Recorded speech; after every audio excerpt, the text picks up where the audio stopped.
Imagine standing where rain-soaked forests meet the Pacific, where snow-capped volcanic peaks pierce clouds, where rivers carve through ancient stone, and where the very ground trembles beneath your feet. This is a land of extremes, a territory that has been shaped by fire and ice, inhabited by peoples who mastered its challenges for millennia, claimed by distant empires who barely understood it, and transformed into something unprecedented by waves of newcomers seeking everything from furs to fortunes to freedom itself. Long before any European vessel appeared on these waters, this land belonged to nations whose sophistication rivaled any civilization on Earth. For at least 12,000 years, perhaps much longer, indigenous peoples developed cultures so deeply adapted to this environment that they seemed inseparable from it. The coastlines supported some of the densest populations north of Mexico, sustained not by agriculture but by the incredible abundance of the sea and rivers. Salmon runs so massive they seemed endless provided the foundation for complex societies with elaborate art, architecture, social structures, and spiritual traditions. The coastal peoples Maka, Quinault, Quileute, Ho, Squalum, Squamish, Duwamish, Qualup, Nisqually, Squaxin, and dozens of others were master maritime cultures. They carved cedar canoes capable of hunting whales in open ocean, vessels so perfectly engineered that European sailors marveled at their craftsmanship. Whaling wasn't merely subsistence, it was spiritual practice, requiring years of training, ritual purification, and courage that few could match. A successful whale hunt meant food for months, but it also meant prestige, alliance opportunities, and spiritual power. The Maka particularly excelled at this dangerous work, pursuing gray whales with harpoons tipped with mussel shell blades and sealskin floats, singing songs passed down through generations that were believed to call the whales to give themselves to worthy hunters. These weren't simple societies.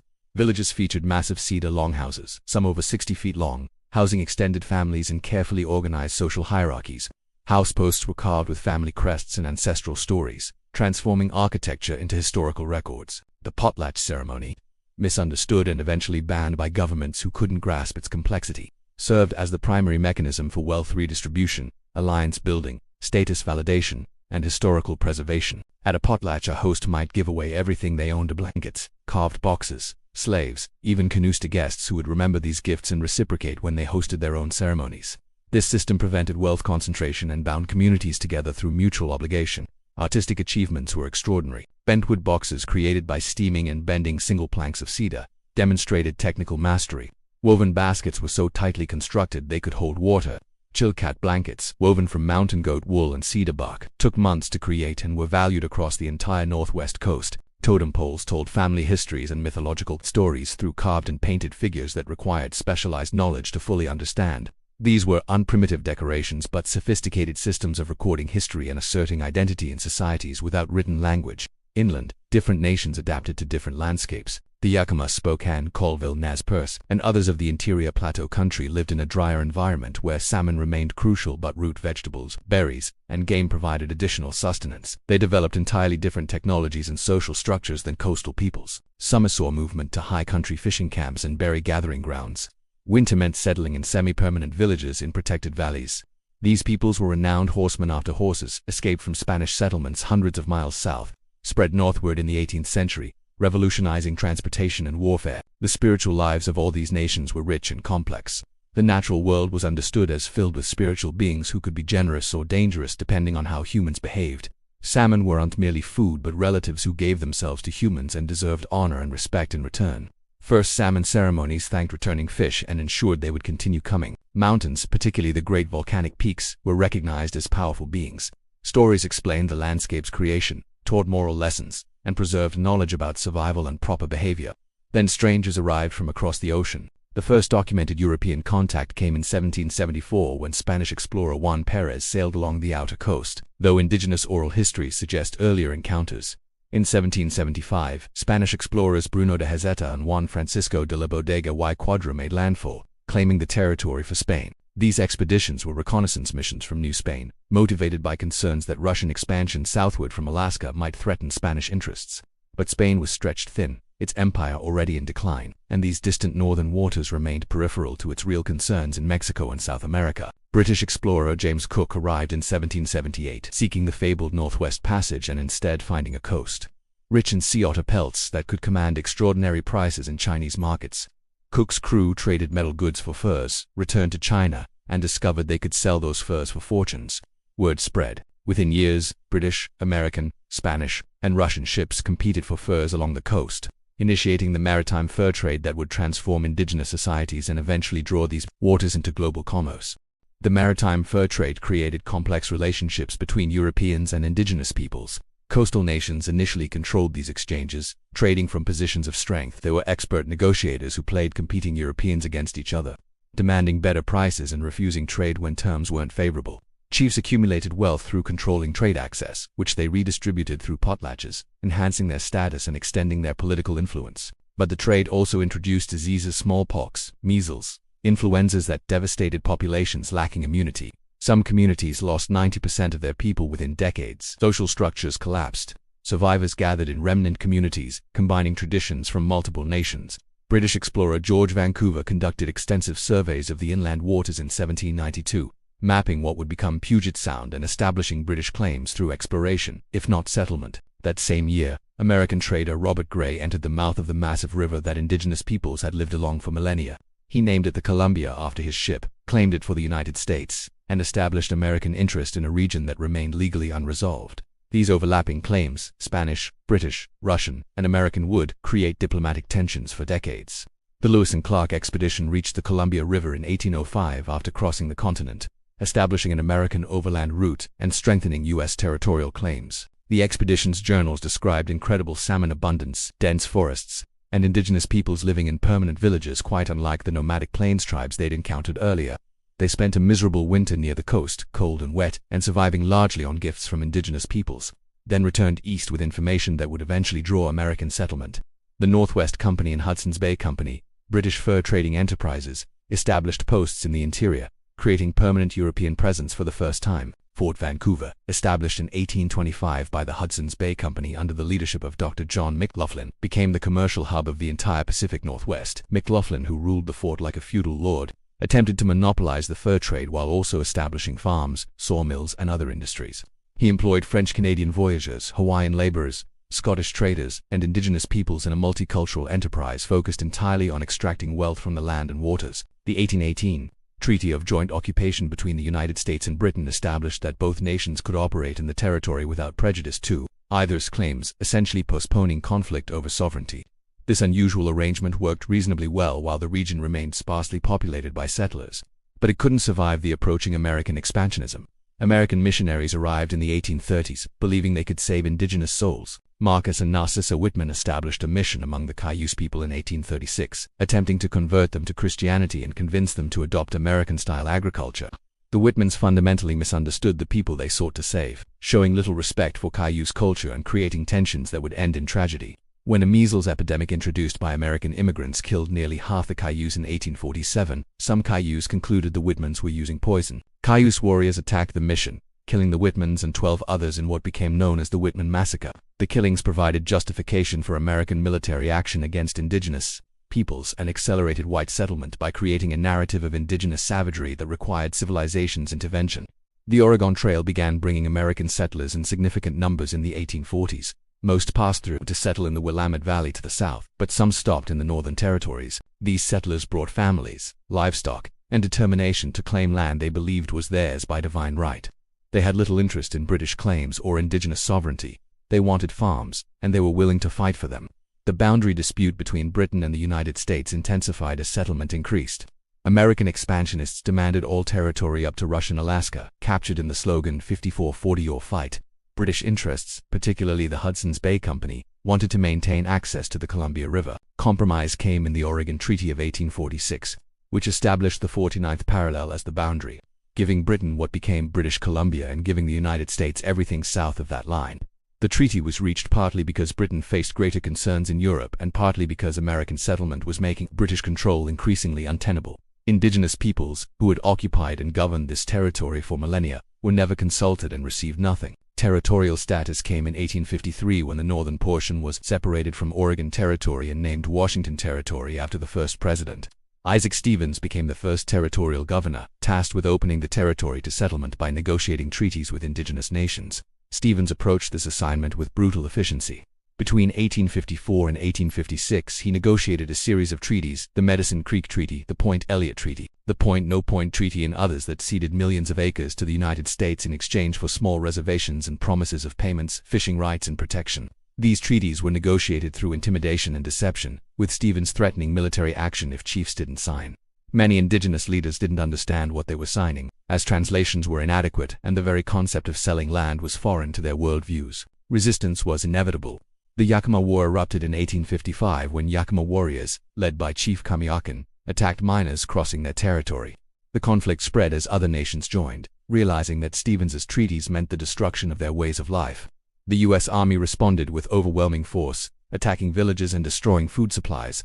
The war ended not with a decisive military victory but with exhaustion and the realization among indigenous leaders that continued resistance meant extermination. Kamiakin escaped to British Columbia, living in exile rather than accepting reservation confinement. Gold discoveries in British Columbia in 1858 and in various locations within the territory created boom-and-bust cycles that brought thousands of prospectors through. Seattle, a tiny settlement named after Chief Seattle of the Duwamish, began growing as a supply point for miners heading north. Timber became increasingly important as forests were cut to supply San Francisco's construction boom. Mills multiplied along the Sound shores. Ships carried lumber south, returning with goods and settlers. The Civil War years saw the territory remain loyal to the Union, though geographically isolated from the conflict. The war's conclusion brought renewed westward migration as demobilized soldiers sought new opportunities. The Homestead Act promised free land to anyone willing to work it, drawing families willing to gamble on frontier life. Most settled in river valleys west of the Cascades, where rainfall supported agriculture without irrigation. The eastern portions remained largely indigenous territory, though pressure constantly built for opening that land to settlement as well. Railroad construction became the defining economic and political question. The Northern Pacific Railway, chartered by Congress in 1864 and granted massive land subsidies, finally reached Puget Sound in 1883, connecting the territory to markets in the east. The choice of Tacoma as the terminus instead of Seattle created intense rivalry between the cities. Seattle business leaders, refusing to accept secondary status, financed their own connection to the Northern Pacific, ensuring their city wouldn't be bypassed by transcontinental commerce. Statehood came in 1889, the same year as North Dakota, South Dakota, and Montana. As Republicans in Congress admitted multiple states to strengthen their political position, the Constitution, written in Olympia, reflected contemporary American values including explicit racial discrimination. Chinese immigrants, who had built much of the railroad infrastructure and worked in mines and industries throughout the territory, faced violent expulsion from Seattle, Tacoma, and other cities in the 1880s.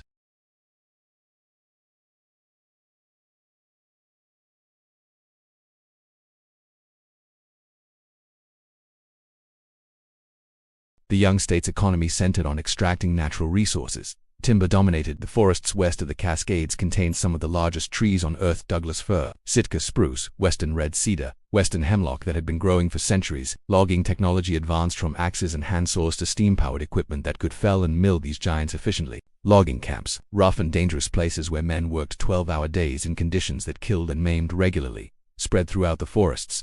Logs were sent downriver or via railroad to coastal mills where they were processed and shipped worldwide. The Cascade Range, a volcanic mountain chain running north-south through the state, divided it climatically and culturally. East of the mountains, rain shadow created a semi-arid landscape more like the interior West.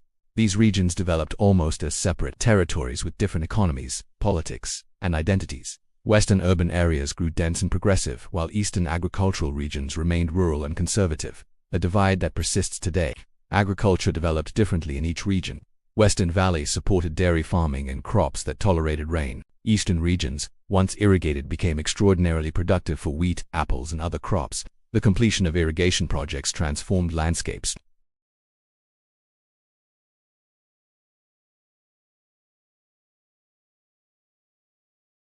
It provided irrigation, water, flood control, and hydroelectric power while also destroying indigenous fisheries and flooding ancestral lands.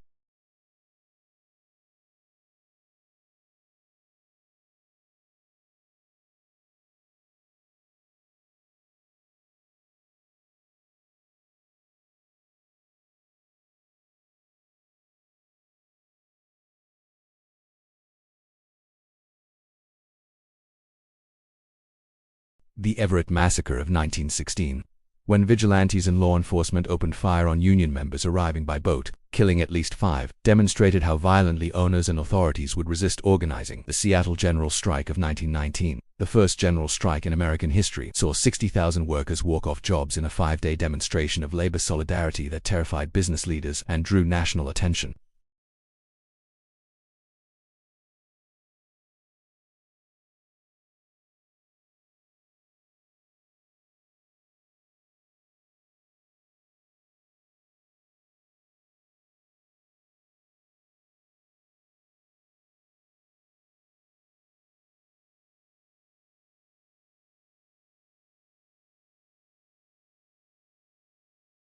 The 1920s brought prosperity to some sectors but not all. Agriculture struggled with overproduction and falling prices.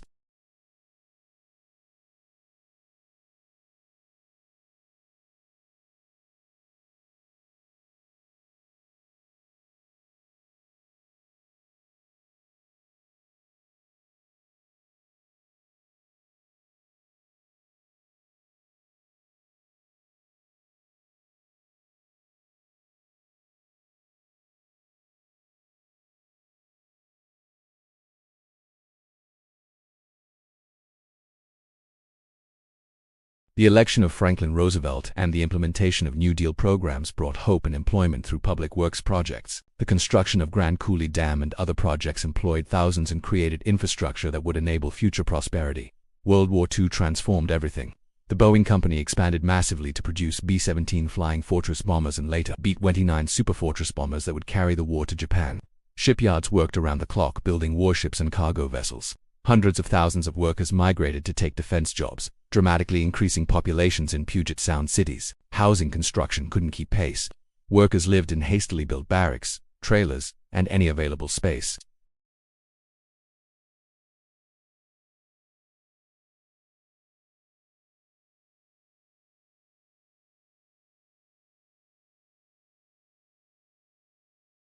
Executive Order 9066 led to the forced removal of over 12,000 people of Japanese ancestry from the state. They were given days to dispose of properties and businesses, then transported to inland concentration camps where they remained for years.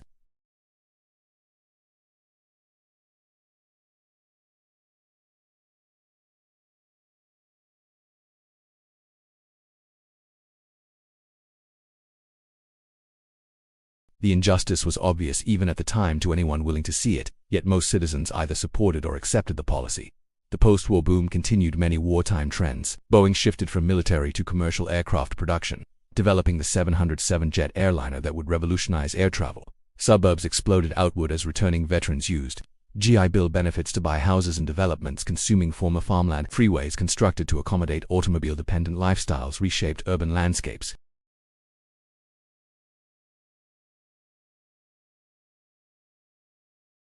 The Cold War ensured continued military spending benefiting Boeing and other defense contractors. The state hosted significant military installations including naval bases, army posts, and air force facilities. Nuclear weapons production at the Hanford site in the southeastern portion employed thousands in a massive complex that produced plutonium for the American nuclear arsenal.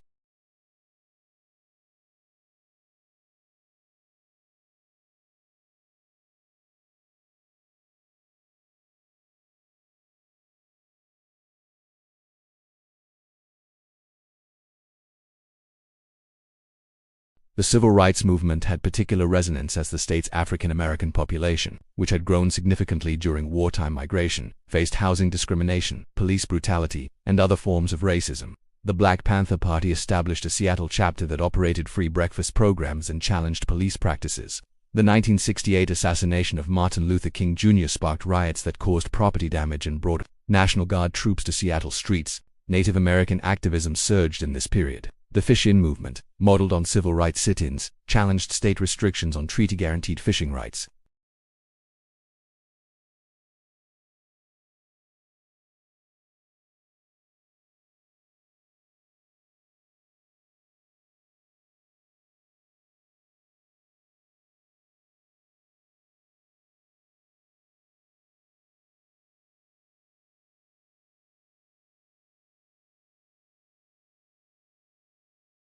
Environmental consciousness emerged as forests disappeared under chainsaws and pollution affected air and water quality.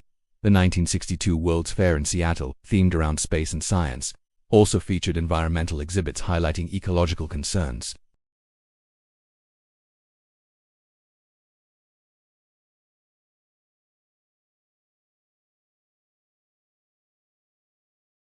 Old-growth logging, once seen as simple resource extraction, became controversial as scientists documented these forests' ecological importance and rarity. Battles between environmental groups and timber companies became increasingly confrontational, with protests, lawsuits, and occasional violence.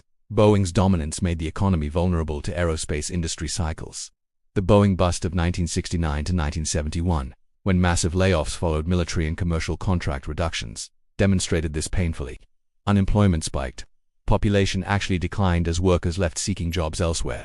A famous billboard asked, "Will the last person leaving Seattle turn out the lights?" The crisis forced economic diversification efforts that would eventually bear fruit. The tech industry emerged gradually, then explosively. Microsoft, founded in New Mexico by Bill Gates and Paul Allen, both native to the state, relocated to suburban Seattle in 1979. The company's growth, particularly after the success of MS-DOS and Windows operating systems, created enormous wealth and attracted other tech companies. Amazon, founded by Jeff Bezos in a Seattle garage in 1994, initially sold books online, then expanded to become one of the world's largest retailers. Starbucks, founded in Seattle in 1971, grew from a single coffee shop to a global chain that changed how Americans consumed coffee. These companies created billionaires, made many employees wealthy through stock options, and attracted waves of educated workers seeking opportunities in the tech sector. The growth created prosperity but also problems. Housing prices soared as demand outpaced supply. Long-time residents, particularly in traditionally working-class neighborhoods, found themselves priced out. Gentrification transformed entire districts. Traffic congestion worsened as population increased faster than transportation infrastructure.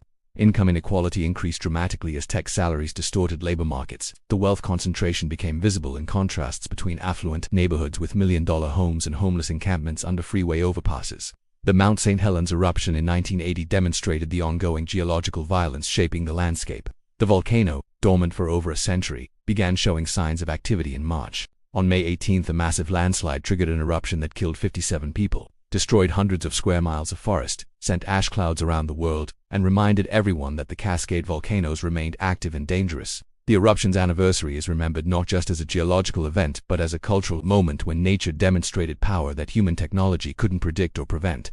Grunge music, emerging from Seattle's underground music scene in the late 1980s, became globally influential in the 1990s. Bands like Nirvana, Pearl Jam, Soundgarden, and Alice in Chains created music that resonated with young people's alienation and anxiety.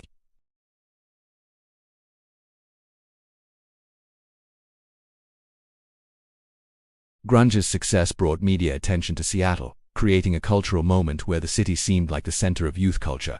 The attention was mostly unwelcome to the musicians themselves, who saw commercialization destroying the authentic underground scene they'd built. The 1999 World Trade Organization protests in Seattle marked a turning point in anti-globalization activism. Tens of thousands of protesters, representing environmental groups, labor unions, anarchists, and various other causes, effectively shut down the WTO meetings through direct action.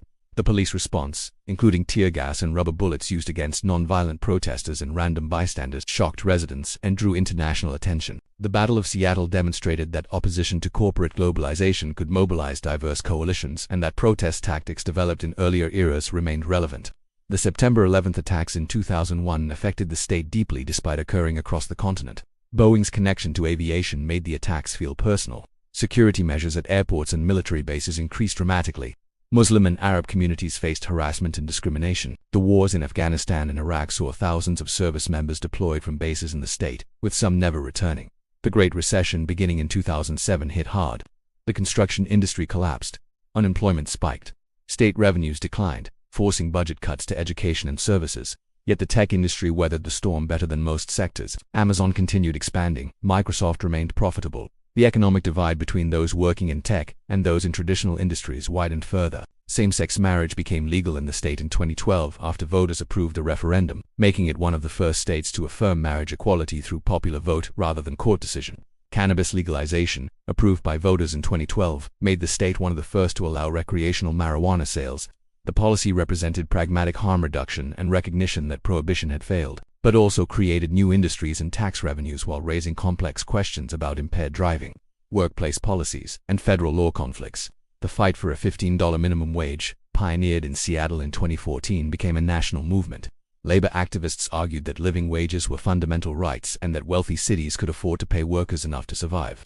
Business groups predicted job losses and economic damage that largely didn't materialize. The policy's success encouraged similar efforts elsewhere and demonstrated that local governments could act on economic justice even when federal and state governments would unt. Climate change impacts became impossible to ignore. Reduced snowpack affected water supplies and salmon habitat.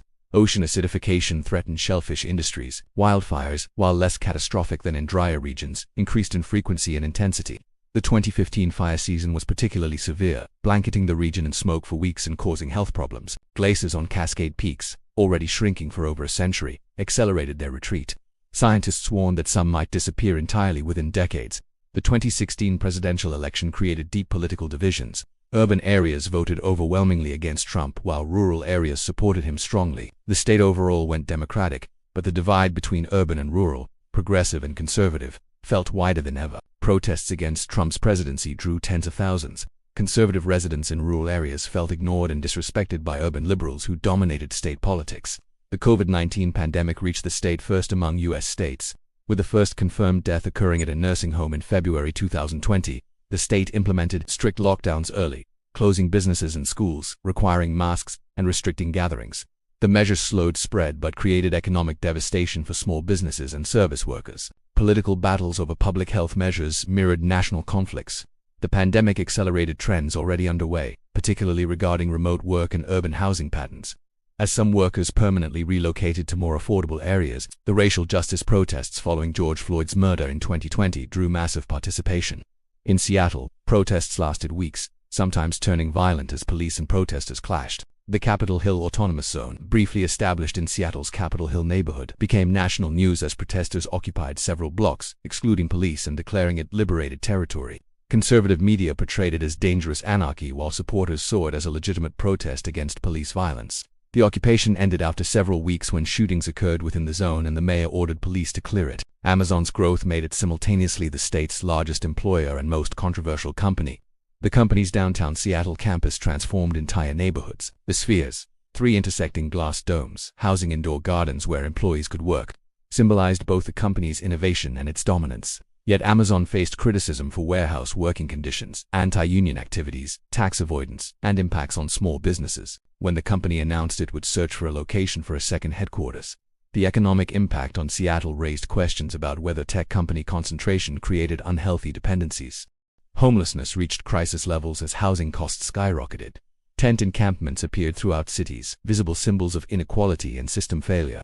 The causes were complex addiction, mental illness, lack of affordable housing, job loss, domestic violence, but the human suffering was undeniable. Debates over solutions became contentious, with conflicts over enforcement versus services, temporary shelters versus permanent housing, and how to balance compassion with maintaining public spaces. Today, the state faces multiple challenges. Climate change threatens ecosystems, water supplies, and industries from agriculture to skiing. The Cascade volcanoes remain active, with geologists warning that major eruptions are inevitable, just unpredictable in timing. An offshore earthquake fault, the Cascadia subduction zone, threatens a megaquake and tsunami that could devastate coastal areas and cause damage throughout the region. Preparing for these natural threats requires investments that compete with other priorities. Economic inequality challenges social cohesion. The state hosts some of the world's wealthiest individuals, while thousands sleep in tents. The tech industry creates prosperity for some but disrupts traditional industries and displaces longtime residents. Automation threatens jobs from truck driving to retail. Preparation for economic transitions requires education and training systems that can adapt quickly. Infrastructure needs exceed available resources. The transportation system, designed for smaller populations, struggles with current demands. Public transit, while better than in many Western cities, remains inadequate for many residents. Affordable housing construction lags far behind demand. Aging dams, bridges, and other infrastructure require maintenance and upgrades that cost billions. Yet this has always been a place of transformation and adaptation. From indigenous peoples who lived sustainably for millennia, through fur traders and missionaries, loggers and miners, immigrants and activists, to tech workers and entrepreneurs. Each wave has reshaped the landscape and society. The forests still stand, though much diminished. The mountains still rise, volcanic and dangerous and beautiful. The salmon still run, though in drastically reduced numbers. The ocean still pounds against the coast, as it has since before humans arrived. And the people, diverse as they've ever been, continue building lives and communities in this place that offers both opportunity and challenge. They're indigenous peoples maintaining cultures despite centuries of attempted destruction. They're immigrants from dozens of countries seeking better futures. They're families who've lived here for generations watching their communities transform. They're young people attracted by jobs and culture. They're all trying to navigate the complexities of a society that's wealthy,